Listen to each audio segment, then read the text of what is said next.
తెలంగాణ ప్రజలందరికీ భోగి మకర సంక్రాంతి శుభాకాంక్షలు।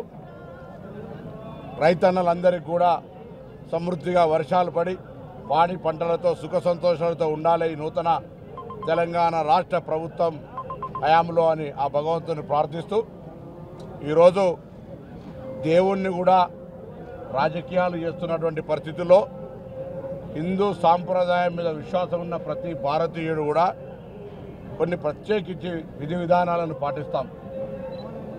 దేశానికి రాజైనా ఢిల్లీకి రాజైనా తల్లికి కొడుకన్నట్టుగా మనం ఎక్కడికి వెళ్ళినా నాయకులుగా మేము విగ్రహ ప్రతిష్టాపనలు చేయము, లేదా విగ్రహాలకు సంబంధించిన దాని శిలాన్యాస దానికి సంబంధించినటువంటి కార్యక్రమం చేయము।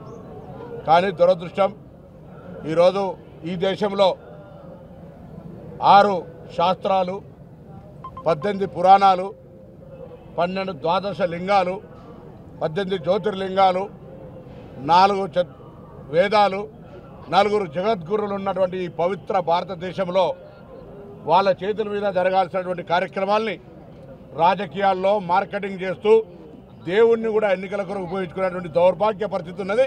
దాన్ని ప్రశ్నిస్తే వీళ్ళు నిజమైన హిందువులు కాదనేటువంటి మాట జరుగుతున్నటువంటి సందర్భంలో నిజంగా బాధ కలుగుతూ ఉంది। ఏదైనా కార్యక్రమం జరిగితే దంపతులు జరగాలి, లేదా ఒక విధి విధానాలు ఈ దేశంలో సాంప్రదాయమైనటువంటి హిందుత్వాన్ని రక్షించవలసినటువంటి బాధ్యత గల వ్యక్తులు ఏ విధమైన మత భావాలకు విఘాతం కలుగుతుందో ఆలోచన చేయలేని పరిస్థితుల్లో అదే మతం పేరు మీద మార్కెట్ చేసుకొని ఇలా వ్యవహారం చేస్తూ ఉన్నారు। ఇది ఈ దేశానికి మంచిది కాదు। హిందుత్వాన్ని విశ్వసించే వాళ్ళందరూ కూడా ఒకసారి ఆలోచన చేయండి, జరుగుతున్నది ఏంటి అసలు। 4 జగద్గురులు చెప్తా ఉన్నారు దేవాలయం పూర్తి కాలేదని, ఇది సరైన సమయం కాదని, ఎన్నికల్లో దృష్టి పెట్టుకొని ఆదర బాదర ప్రారంభిస్తూ ఆ కార్యక్రమంకి రమ్మంటే మీరు పిలిచినప్పుడు ఎందుకు రాలే? రాముడు మాకు లేడా, శివుడు మాకు లేడా, ఆంజనేయుడు మాకు లేడా అంటే దాన్ని రాజకీయం చేసే పరిస్థితి వస్తూ ఉన్నది। దేవుడు అందరి వాడు, డబ్బు అధికారము పేదతనము నిరుపేదతనము ఒక వీళ్ళకి వాళ్ళకు పరిమితం కాదు దేవుడు। అటువంటి దేవుణ్ణి కొలిచే అవకాశం అందరికీ ఉంది। అసలు చరిత్రలో రాజీవ్ గాంధీ గారికి ఒకవేళ అక్కడి నుంచి ప్రచారం ప్రారంభించకపోతే, రాజీవ్ గాంధీ గారు ఆ యొక్క రామాయణానికి సంబంధించిన చరిత్రకు సంబంధించిన పుటల్లో తీయకపోతే ఇలా మీరు ఎక్కడి మార్కెటింగ్ చేసుకుంటారు? చరిత్ర ఎక్కడుంది? ఏం చరిత్ర ఉంది?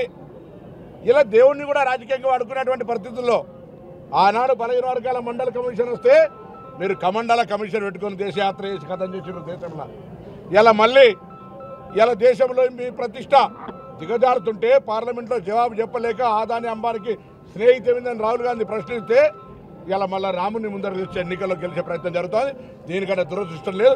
వేములవాడ సన్నిధి సాక్షిల ఈ దేశంలో 4 పెద్ద పెద్ద జగద్గురులు, 4 పీఠాలు హిందుత్వాన్ని రక్షించడానికి, 12 ద్వాదశ లింగాలు జ్యోతిర్లింగాలు, 18 జ్యోతి పీఠాలుంటే 6 పురాణాలు 18 శాస్త్రాలుంటే ఇటువంటి పరిస్థితుల వల్ల 6 శాస్త్రాలు 18 పురాణాలుంటే అటువంటి దేశంలో జరుగుతున్న పరిణామాన్ని హిందువులందరూ ఆలోచన చేయాలని, హిందుత్వం పేరు మీద రాజకీయం చేసేటువంటి వ్యక్తులు కూడా ఈ జిల్లా కావచ్చు ఇంకొక కావచ్చు వాళ్ళు హిందువులుగా 5 ఏళ్ళు ప్రజాప్రతినిధి వహిస్తే ప్రభుత్వం ఉంటే ఏ దేవాలయానికి ఏం చేసారో చెప్పాలని కూడా ఒక హిందూగా బంధువుగా నేను ఈ సందర్భంగా డిమాండ్ చేస్తా ఉన్నాను।